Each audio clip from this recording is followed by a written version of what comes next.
Shalom Bapak Ibu Saudara yang kasih Tuhan. Walaupun suasana semakin mencekam, semakin menakutkan, tapi percayalah, Tuhan selalu ada bersama kita. Dia Tuhan yang setia. Dia tak pernah meninggalkan setiap kita. Amin. Terima kasih Tuhan buat kesetiaan-Mu bagi setiap kami.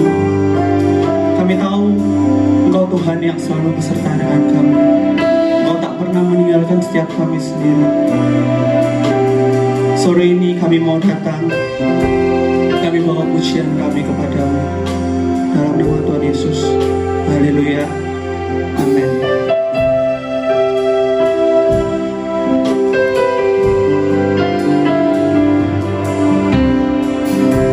Jalanmu tak terselami oleh setiap hati kami, namun satu hal ku percaya, ada rencana yang indah, tiada terduga kasih-Mu.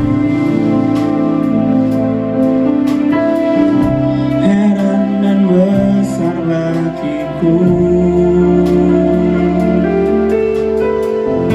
arti kehadiran-Mu selalu nyata di dalam hidupku. Penyertaan-Mu sempurna, rancangan-Mu penuh damai, aman dan sejahtera di tengah badai. Ingin ku selalu bersama, rasakan keindahan arti kehadiran-Mu Tuhan. Penyertaan-Mu sempurna, rancangan-Mu penuh damai, aman dan sejahtera di tengah badai. Ingin ku selalu bersama, rasakan keindahan arti kehadiran-Mu Tuhan.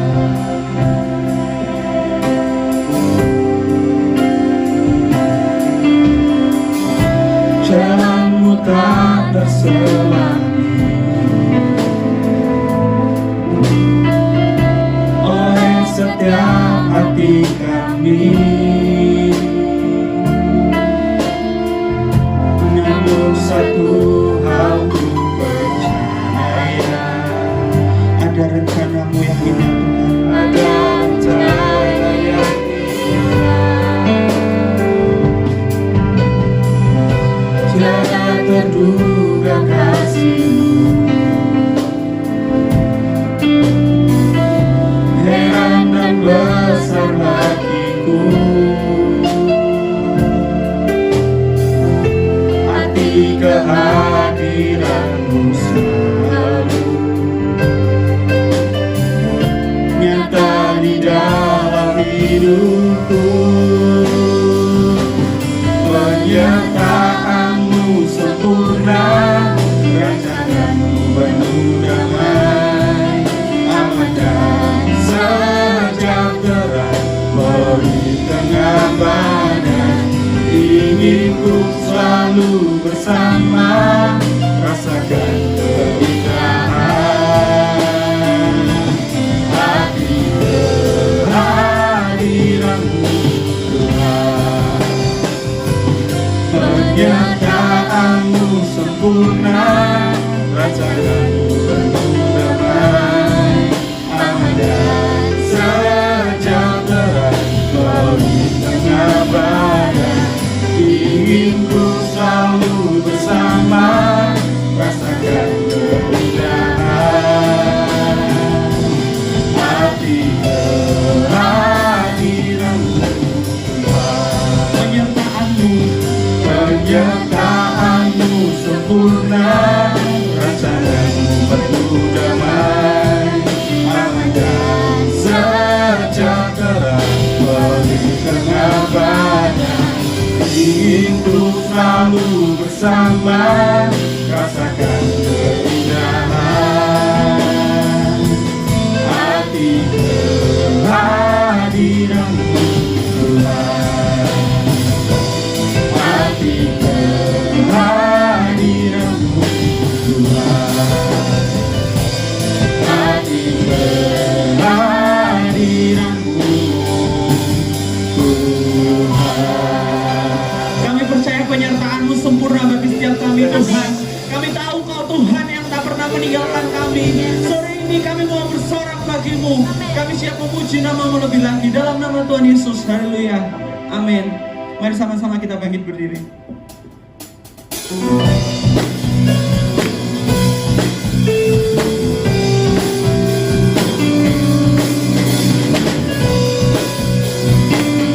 Dia anak kita yang dahsyat. Amin.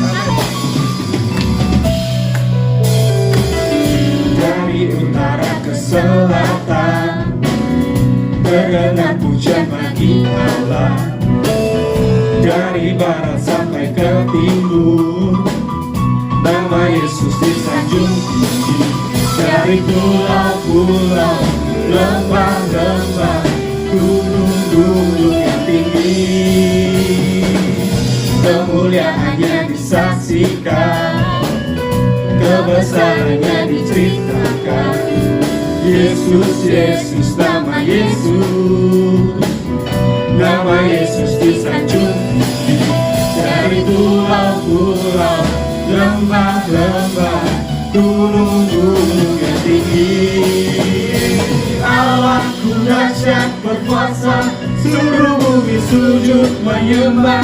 Tinggikan nama-Mu, Allahku dahsyat berkuasa, seluruh bumi sujud menyembah.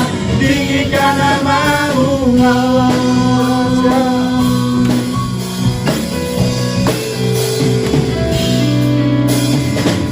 Dari utara ke selatan, terdengar pujian bagi Allah. Dari barat sampai ke timur, nama Yesus disanjung tinggi. Dari pulau-pulau, lembah-lembah, gunung-gunung yang tinggi. Allahku dahsyat berkuasa, seluruh bumi sujud menyembah. Tinggikan nama-Mu, Allahku dahsyat berkuasa, seluruh bumi sujud menyembah. Tinggikan nama-Mu, Allahku dahsyat berkuasa, seluruh bumi sujud menyembah. Tinggikan nama-Mu, Allahku dahsyat berkuasa, seluruh bumi sujud menyembah. Tinggikan nama-Mu, Allahku dahsyat berkuasa, seluruh bumi sujud menyembah. Tinggikan nama-Mu, Allahku dahsyat berkuasa, seluruh bumi sujud menyembah. Tinggikan nama-Mu, tinggikan nama-Mu, tinggikan nama-Mu, Allahku dahsyat. Berikan sorak-sorai buat Tuhan yang dahsyat.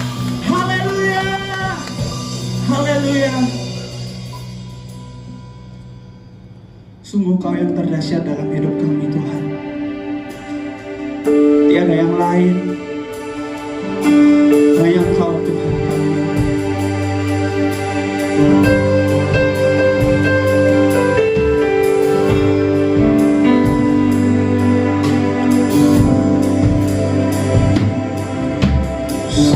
Sekalipun ku berjalan dalam lembah gelap, namun tangan-Mu selalu menopang hidupku. Saat ku dalam ketakutan,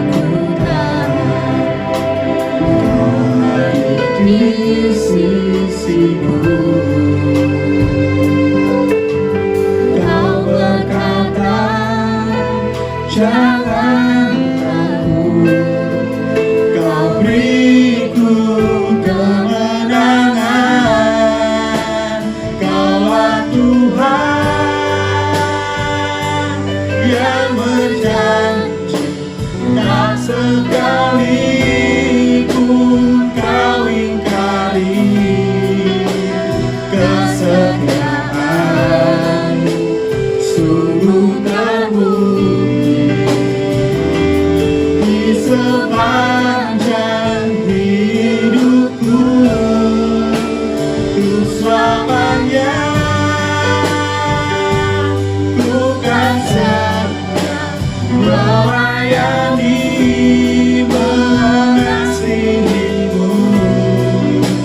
Tiada Tuhan sepertimu, Yesus, Kau Allahku yang setia.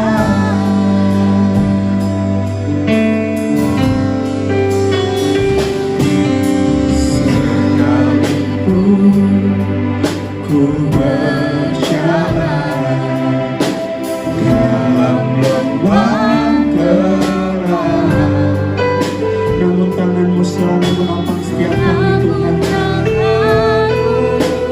Selalu menopang hidupku saat ku dalam ketakutan. Kau hadir di sisiku.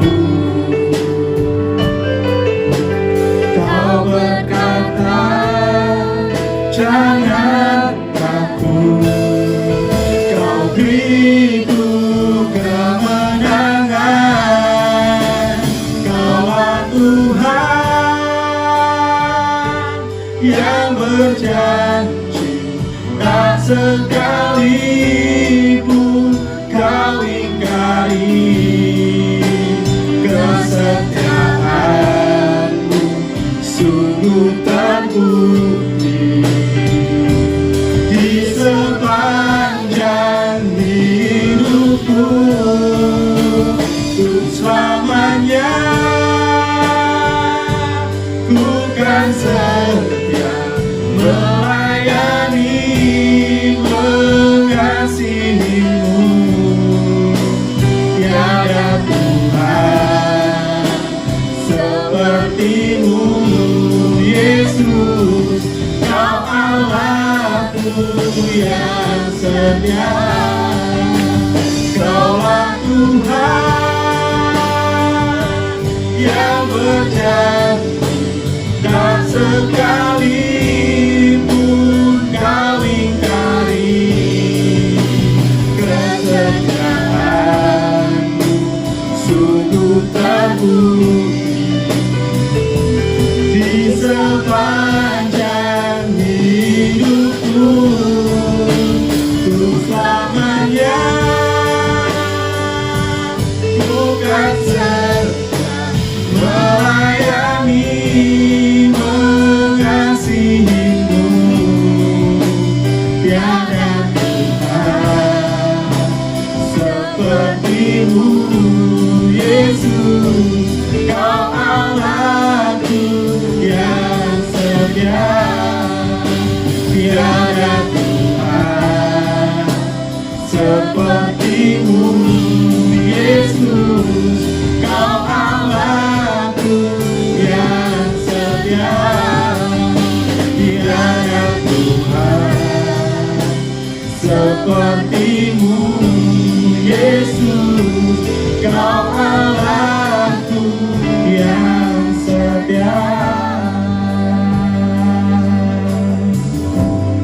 Orang yang duduk dalam lindungan yang maha tinggi dan bermalam dalam naungan yang maha kuasa akan berkata kepada Tuhan, tempat perlindunganku dan kubu pertahananku, Allahku yang kupercayai.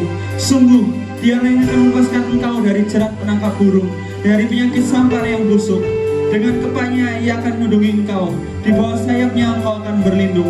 Kesetiaannya ialah perisai dan pagar tembok. Engkau tak usah takut terhadap kedahsyatan malam, terhadap panah yang terbang di waktu siang, terhadap penyakit sampar yang berjalan di dalam gelap, terhadap penyakit menular yang mengamuk di waktu petang.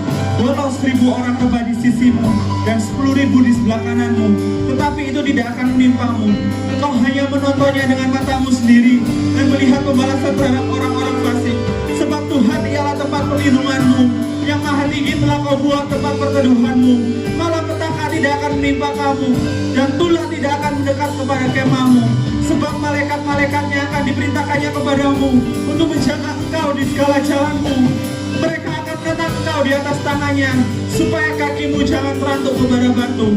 Singa dan ular tedung akan kau langkahi, engkau akan menginjak anak singa dan ular naga. Sungguh hatinya melekat kepadaku, maka aku akan meluputkannya. Aku akan membentenginya sebab ia mengenal namaku. Bila ia berseru kepadaku, aku akan menjawab. Aku akan menyertai dia dalam kesesakan. Aku akan meluputkannya dan memuliakannya. Dengan panjang umur akan kukenyangkan dia, dan akan kumelihatkan kepada yang keselamatan daripadaku. Haleluya, haleluya. Kami percaya Kau Allah yang setia, Kau Allah yang selalu menyertai setiap kami, Tuhan. Terima kasih Tuhan, terima kasih. Satu hal yang sangat penting untuk kita miliki ketika kita datang kepada Tuhan, ketika kita beribadah, yaitu unsur menanti-nantikan Tuhan. Masalahnya banyak orang tidak mengerti apa itu menanti-nantikan Tuhan. Menanti-nantikan Tuhan, apakah kita menunggu Tuhan? Menanti-nantikan Tuhan artinya apakah kita sedang menunggu pertolongan Tuhan, menunggu disembuhkan oleh Tuhan? Enggak, lebih dari itu. Karena itu saya ingin kita sama-sama belajar tentang menanti-nantikan Tuhan malam ini. Mari kita siapkan hati untuk kita berjumpa dengan Tuhan. Haleluya. Satu hal yang ku rindukan, ya Tuhan, selalu berada di dekat-Mu dengan segenap hati, dengan segenap jiwa. Ku menanti di hadirat-Mu. Satu hal yang ku rindukan, ya Tuhan, selalu berada di dekat-Mu dengan segenap hati, dengan segenap jiwa. Ku menanti di hadirat-Mu. Lebih dalam lagi ku rindu Kau Tuhan, lebih dari segala yang ada. Lebih dalam lagi ku cinta Kau Yesus. Ku mengasihi-Mu.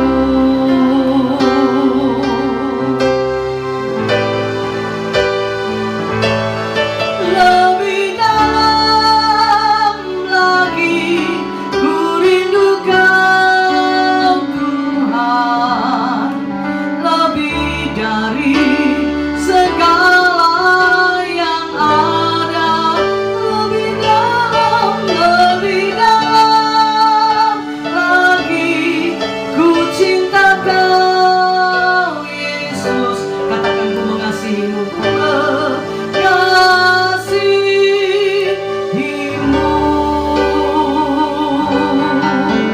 Ku mengasihi-Mu, ku mengasihi-Mu, ku mengasihi-Mu.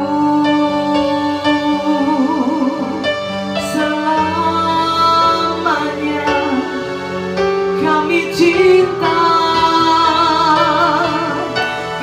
cinta padamu Tuhan.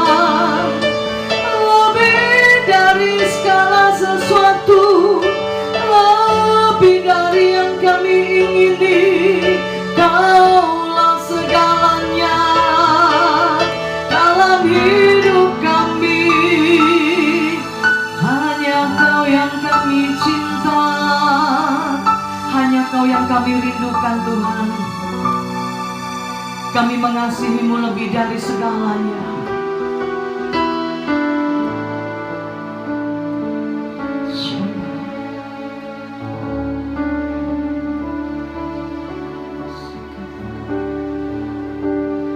Lebih dari segalanya,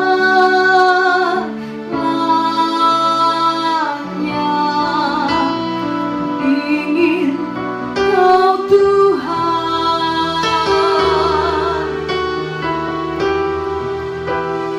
emas, perak, dan permata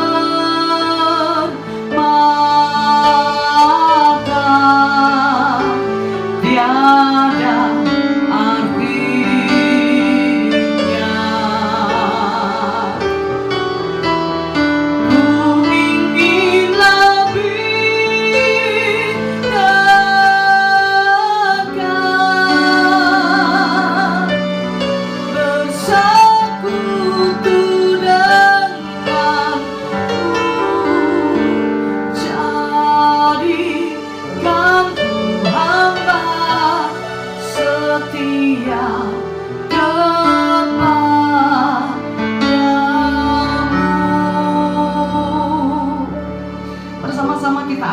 Yesaya pasal 40 ayat yang ke-31. Yesaya pasal 40 ayat 31, mari kita baca bersama-sama dengan suara yang keras. 3, 2, 1. Tetapi orang-orang yang menanti-nantikan Tuhan mendapat kekuatan baru. Mereka seumpama raja wali yang naik terbang dengan kekuatan sayapnya. Mereka berlari dan tidak menjadi lesu. Mereka berjalan dan tidak menjadi lelah. Amin. Sebelum kita belajar tentang ayat ini, tentang kata menanti-nantikan Tuhan ini, kita akan lihat latar belakang dari kitab Yesaya ini. Kitab Yesaya ini ditulis oleh seorang nabi yang bernama Yesaya. Dia hidup di zaman ketika bangsa Israel sedang ada di dalam pembuangan di Babel. 70 tahun bangsa ini dibuang di Babel. Bangsa yang tadinya mengasihi Tuhan, bangsa yang tadinya mencintai Tuhan, karena keadaan, karena kondisi, pada akhirnya hati mereka menjadi tawar. Bayangin, di mana ada masa depan buat seorang tawanan? Pasti tidak ada. Tidak punya masa depan, tidak punya kebebasan. Semua serba terbatas, dan keadaan itu tidak hanya 1-2 hari, tidak hanya 1-2 tahun, tapi begitu panjang. Saya pikir kalau 70 tahun mungkin bisa 3 generasi ya. Nah, ini membuat bangsa Israel pada akhirnya jiwa mereka capek, pengharapan mereka pudar, dan tidak ada kerinduan untuk mencari Tuhan. Sampai akhirnya Tuhan berbicara lewat seorang nabi ini.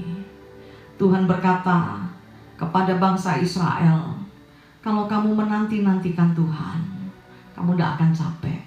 Kalau kita bekerja, kita capek. Ketika kita tidur, ketika kita istirahat yang cukup, maka ketika kita bangun, tubuh kita sudah segar. Tapi kalau jiwa yang capek, tidak ada obatnya. Tidak ingin melakukan apa-apa, bahkan mungkin tidak ingin hidup. Ini yang membuat firman Tuhan datang kepada bangsa Israel lewat seorang nabi yang bernama Yesaya. Firman Tuhan berkata, kalau kamu menanti-nantikan Tuhan, kamu tidak akan capek jiwamu. Kamu tidak akan lemah pengharapan. Kamu akan bergairah. Bahkan dikatakan mereka akan seumpama raja wali yang naik terbang dengan kekuatan sayapnya. Tidak ada raja wali terbang di tengah-tengah perjalanan lalu berhenti dan bilang capek.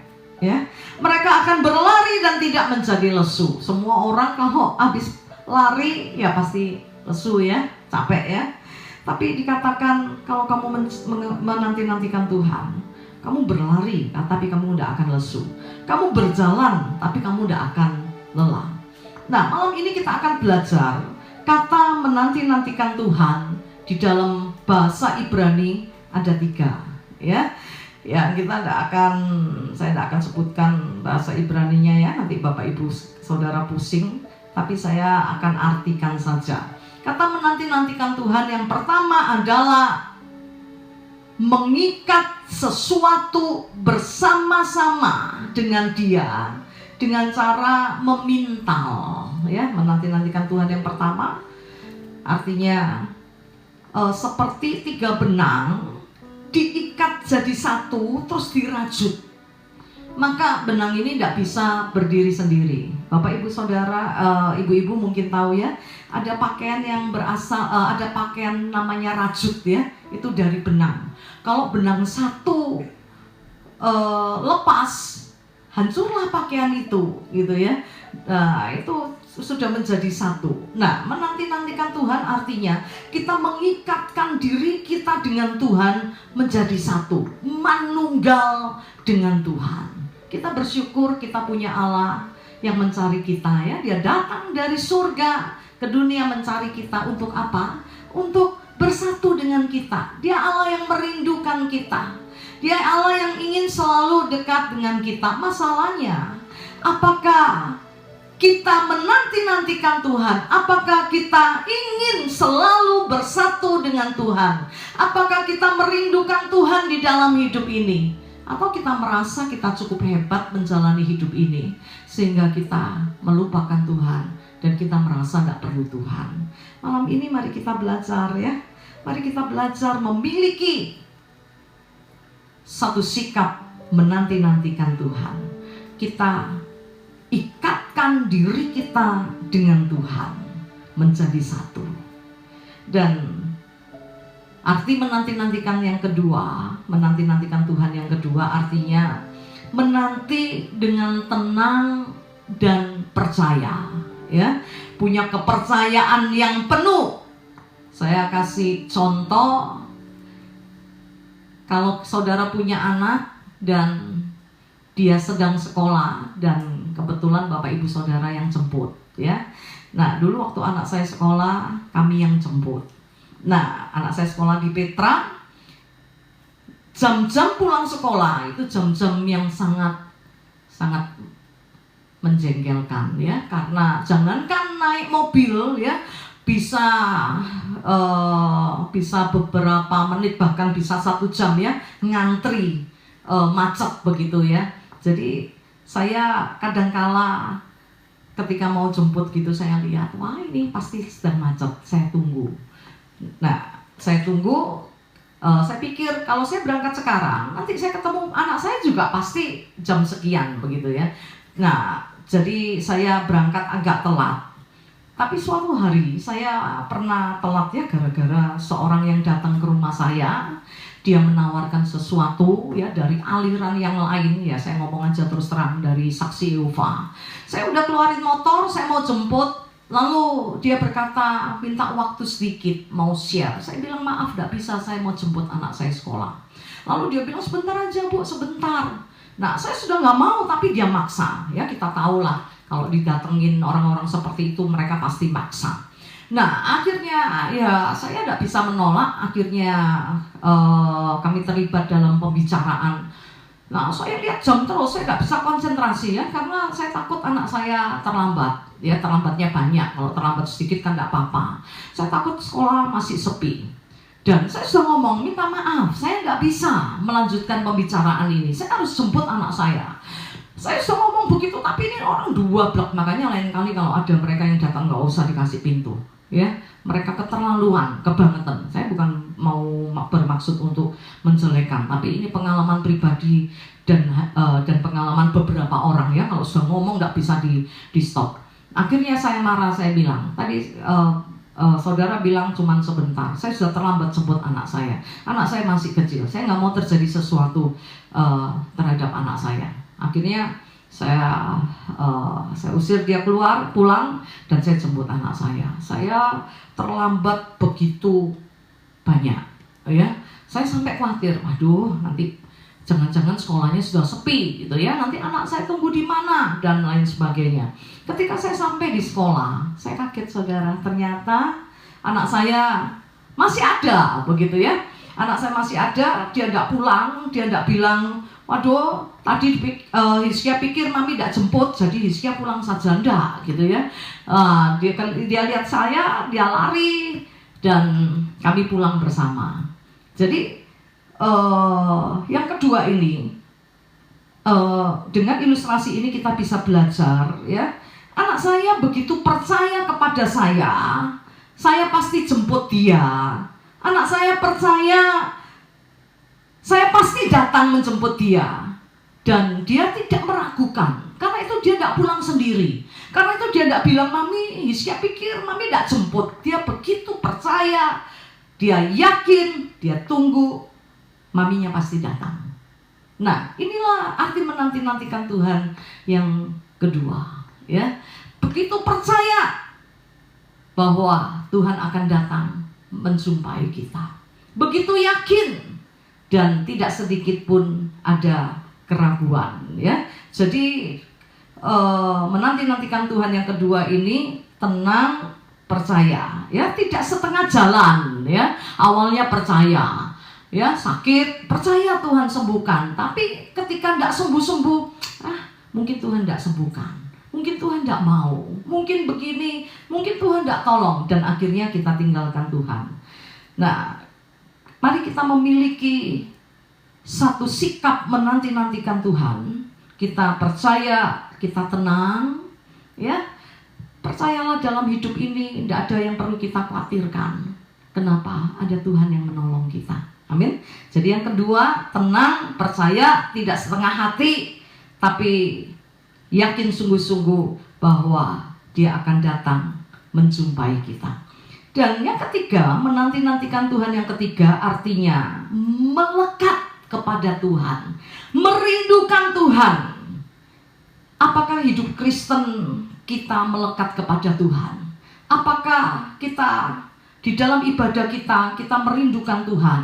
Atau sebaliknya, dalam Mazmur pasal 42 kita akan lihat ya, Raja Daud dia begitu merindukan Tuhan, dia menanti-nantikan Tuhan. Nah, arti menanti-nantikan Tuhan di sini adalah, coba kita lihat ini ya, satu ayat.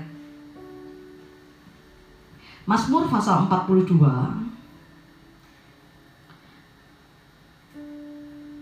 ayat yang ketiga. Mazmur 42 ayat yang ketiga. Ayat ini berkata, jiwaku haus kepada Allah, kepada Allah yang hidup. Bilakah aku boleh datang melihat Allah? Daud selalu senantiasa memiliki hati yang merindukan Tuhan.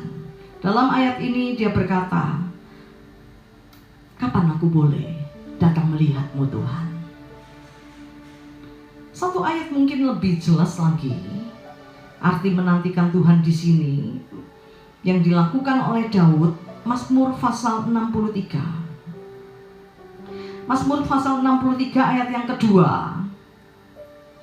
Dikatakan, demikianlah aku memandang kepadamu di tempat kudus, sambil melihat kekuatanmu dan kemuliaanmu. Di dalam dia berjumpa dengan Tuhan, apa yang dia lihat saudara? Yang dia lihat adalah kekuatan Tuhan. Yang dia lihat adalah kemuliaan Tuhan. Bapak ibu saudara datang kepada Tuhan, yang bapak ibu saudara lihat apa? Kantongnya Tuhan. Betul ya? Kita menunggu Tuhan memberkati kita. Kita menunggu Tuhan kasih sesuatu untuk kita. Malam hari ini saya tidak panjangkan firman Tuhan, tapi saya ingin mengajak setiap bapak ibu saudara, mari kita belajar menanti-nantikan Tuhan. Yang pertama, menantikan Tuhan itu mengikatkan diri kepada Tuhan dengan kepercayaan yang penuh, tidak separuh-separuh. Ya, Tuhan tolong enggak ya? Tuhan bisa enggak ya? Tetapi kita dengan iman yang penuh, kita percaya kepada Tuhan. Yang kedua, menanti-nantikan Tuhan artinya kita tenang dan percaya. Dan yang ketiga, merindukan Tuhan. Ya, merindukan Tuhan seperti apa? Mungkin lebih jelas lagi kalau kita lihat kisah anak yang hilang, ya, dalam Lukas pasal yang ke-15 ayat 20c. Kita pasti sudah tahu ceritanya ya. Ini anak bungsu ini nakal, belum waktunya dapat warisan, dia minta warisan kepada ayahnya, lalu dia jual warisan itu dan dia pakai untuk berfoya-foya. Singkat cerita, uangnya habis, dia bekerja di satu perusahaan babi, peternakan babi. Begitu laparnya, dia tidak punya uang untuk makan, sampai dia ingin makan makanan babi itu. Tapi pemilik tidak mengizinkan. Bayangin saudara, makanan babi aja tidak boleh dimakan, ya. Tidak ada yang pernah makan makanan babi, bukan? Satu kondisi yang begitu buruk. Sampai akhirnya anak ini memutuskan untuk pulang. Karena dia pikir di rumah bapaknya tidak ada pegawai yang makan makanan babi. Mereka terpelihara dengan baik, lebih baik dia pulang. Nah, anak ini pulang, saudara. Di dalam Lukas pasal 15 ayat yang ke-20c, di situ dikatakan, ketika ayah itu melihat si bungsu ini, ayah itu berlari mendapatkan dia, lalu merangkul dan mencium dia. Inilah arti menanti-nantikan Tuhan. Kita tidak cuma datang untuk bertemu dengan Tuhan, tapi kita datang dengan hati yang rindu. Saking rindunya bapak ini kepada anaknya, ketika dia melihat anaknya dari jauh, dia lari.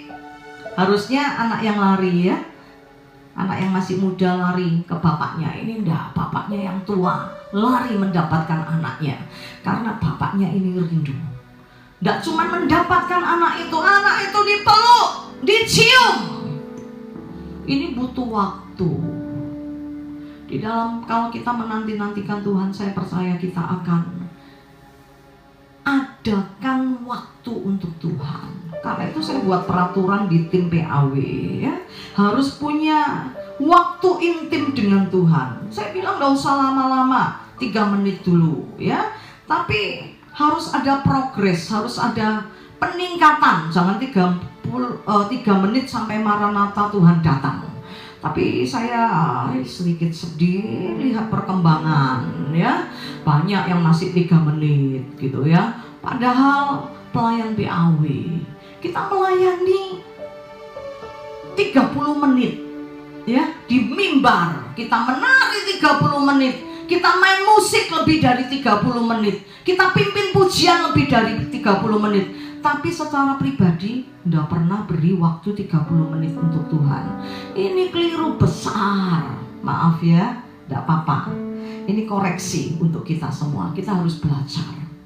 Semua kita para pelayan, ya, jangan hanya di mimbar bersekutu dengan Tuhannya, ya. Jangan hanya ajak orang, itu jual jamu namanya. Saya tidak mau khotbah apa yang tidak pernah saya alami. Saya tidak berkhotbah, tapi saya sharingkan hidup ini, pengalaman bersama Tuhan itu yang saya bagikan. Nah, kalian semua tim PAW harus seperti itu, ya. Ajak jemaat, menari buat Tuhan. Tapi di dalam hidupmu sehari-hari kau tidak punya waktu untuk Tuhan. Itu gombal, ya. Ada pepatah Jawa bilang gajah di belangkoni, sokot baka iso nglakoni. Kita tidak mau seperti itu. Ayo tim PAW, kita sama-sama adakan waktu untuk Tuhan, intim dengan Tuhan, bersekutu dengan Tuhan. Kalau engkau biasa pimpin pujian setengah jam, engkau harus punya waktu lebih dari setengah jam. Amin. Engkau menari buat Tuhan setengah jam, engkau harus punya waktu intim dengan Tuhan setengah jam. Engkau main keyboard, ya, jangan hanya di gereja saja. Loh, enggak punya, di rumah enggak punya keyboard. Saya punya teman luar biasa, ya. Dia tidak punya keyboard, tapi dia tinggal di satu desa. Dia cerita dulu, ya. Tapi dia sering datang ke gereja-gereja, pinjam keyboard. Ke gereja A, pinjam keyboard 1 jam dia menyembah Tuhan. pindah ke gereja pinjem keyboard. Nah, nggak punya pinjem. Kalau nggak punya, ke gereja. Gereja kita punya keyboard kok, punya gitar, ya. Mari kita bersekutu dengan Tuhan dengan alat musik yang bisa kita mainkan. Terus kalau drum gimana? Itu alasan aja gitu ya. Nggak harus dengan alat musik, tapi yang pasti kita punya waktu intim dengan Tuhan. Nah, hasilnya luar biasa. Saya akan tutup dengan 3 ayat. Yang pertama, Yesaya pasal 40 tadi ya, ayat ke-31 dikatakan, orang yang menanti-nantikan Tuhan akan mendapat kekuatan yang baru. Kenapa kau tidak kuat dalam hidup ini? Ya, dalam menjalani hidup ini kau tidak kuat, kau sering frustasi, kecewa, sakit hati. Ya, karena kau tidak punya hubungan intim dengan Tuhan. Kalau kau punya hubungan intim dengan Tuhan, kau akan mendapatkan kekuatan yang baru. Yang kedua, Mazmur pasal 40 ayat yang pertama.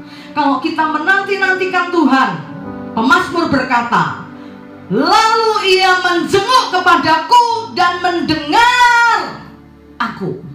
Kalau engkau mau didengar Tuhan, datang mendekat kepada Tuhan, ya.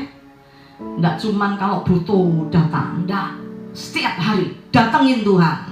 Nah, Mazmur katakan kalau kita mendatangi Tuhan, Tuhan akan jenguk kita, Tuhan akan dengar kita, Tuhan akan tolong kita. Dan yang terakhir, Mazmur pasal 37, orang yang menanti-nantikan Tuhan, dia akan mewarisi bumi. Pilihan ada di tanganmu. Engkau mau kekuatan yang baru, engkau mampu lewati hari-hari hidupmu, apalagi di masa-masa yang sulit ini ya. Saya rasa hari-hari ini seperti waktu bangsa Israel ada di Babel ya. Masa corona ini sangat berat. Tadi saya di WA jemaat, dia bilang apa bantuan sembako masih berlaku. Kenapa? Ya karena maminya dirumahkan. Loh, kenapa? Dirumahkan. Konveksi kan bisa bikin masker gitu ya, takut ketahuan ya, jadi semua pegawai dirumahkan. Nah, terus gimana? Ya saya tahu hari-hari ini hari-hari yang sulit. Kita bisa putus asa, kita bisa capek dengan hidup ini, tidak ada harapan. Tapi saya percaya orang yang menanti-nantikan Tuhan, dia akan mendapatkan kekuatan yang baru. Dia akan berjalan dan tidak menjadi lemah. Dia akan berlari dan tidak menjadi lesu. Bahkan Tuhan akan menjenguk dia. Mau dijenguk Tuhan, saudara, dekatkan diri, ikatkan dirimu dengan Tuhan. Mau sesuatu yang hebat, saudara, ayo intimlah dengan Tuhan. Ketika engkau datang dengan Tuhan, jangan hanya lihat kantongnya, jangan hanya lihat tangannya. Seperti Raja Daud, apa yang dia lihat? Dia lihat kekuatan Tuhan, dia lihat kemuliaan Tuhan. Terlalu dahsyat dia bagi kita, terlalu besar. Dia Allah yang sanggup melakukan segala sesuatu, dan tidak ada yang mustahil bagi Tuhan. Mari kita berdoa. Kalau malam hari ini Tuhan berbicara kepadamu, jangan keraskan hatimu. Kalau engkau berkata engkau menanti-nantikan Tuhan, maka kau tidak akan sembarangan di dalam ibadahmu. Kau tidak akan main HP dalam ibadahmu, WA-an, IG-an, atau Facebook, atau lihat status. Tapi engkau akan serius. Engkau akan memiliki kerinduan berjumpa dengan Tuhan. Ayo perbaiki. Kalau selama ini ibadahmu tidak punya unsur menanti-nantikan Tuhan, ini saatnya kita memperbaiki diri. Nantikan Tuhan di dalam ibadahmu, dan kita akan lihat kebesaran Tuhan. Kita akan lihat kedahsyatan Tuhan. Tidak ada tempat yang lebih indah daripada kita berada di dekat Tuhan.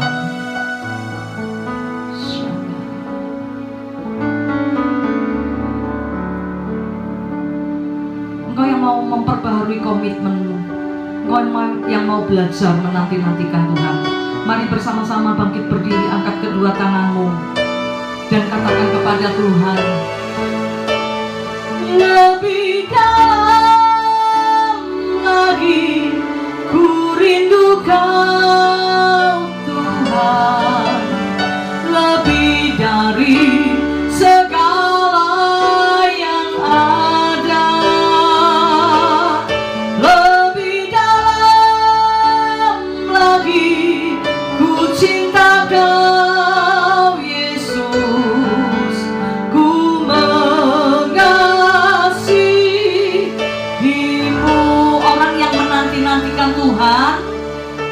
peduli walaupun ibadahnya hanya online.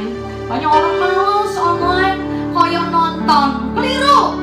Kalau hatimu merindukan Tuhan, lewat ibadah online pun engkau bisa berjumpa dengan Tuhan. Kenapa saya ngomong seperti ini? Saya mengalami ketika saya ikuti ibadah online, saya dengar khotbah saya sendiri, saya bisa nangis. Kenapa saya nangis? Saya berjumpa dengan Tuhan. Dia menjenguk saya, Dia menjamah saya, Dia melawat saya, dan saya lihat tangan Tuhan yang luar biasa memeluk hidup saya. Karena itu malam hari ini rindukan Tuhan lebih dari segalanya.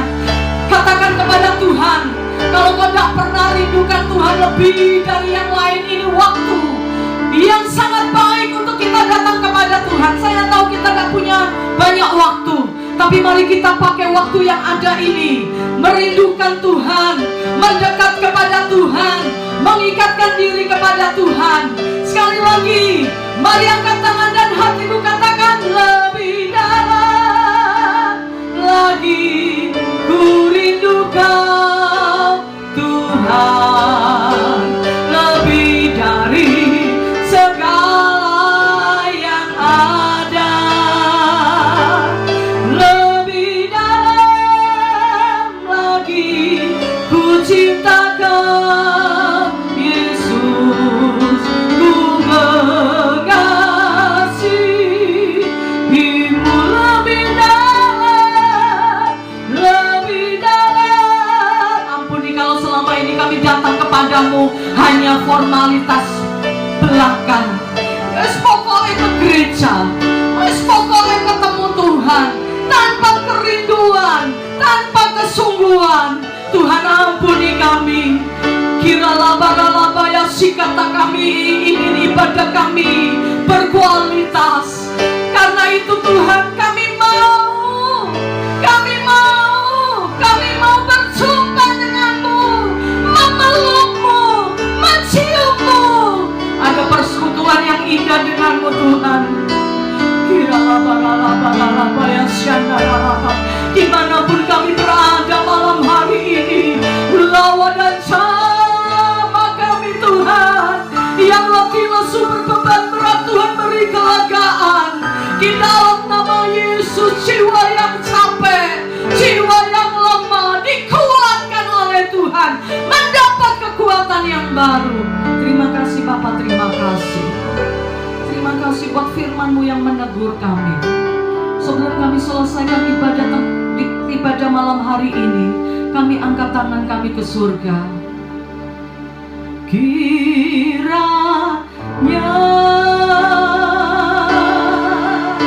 Engkau memberkati aku berlimpah-limpah dan memperluas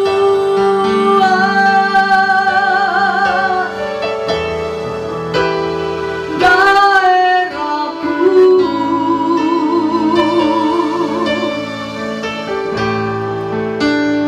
dan kiranya tangan-Mu menyertai aku dan melindungi aku daripada malapetaka, sehingga kesakitan tidak menimpa aku.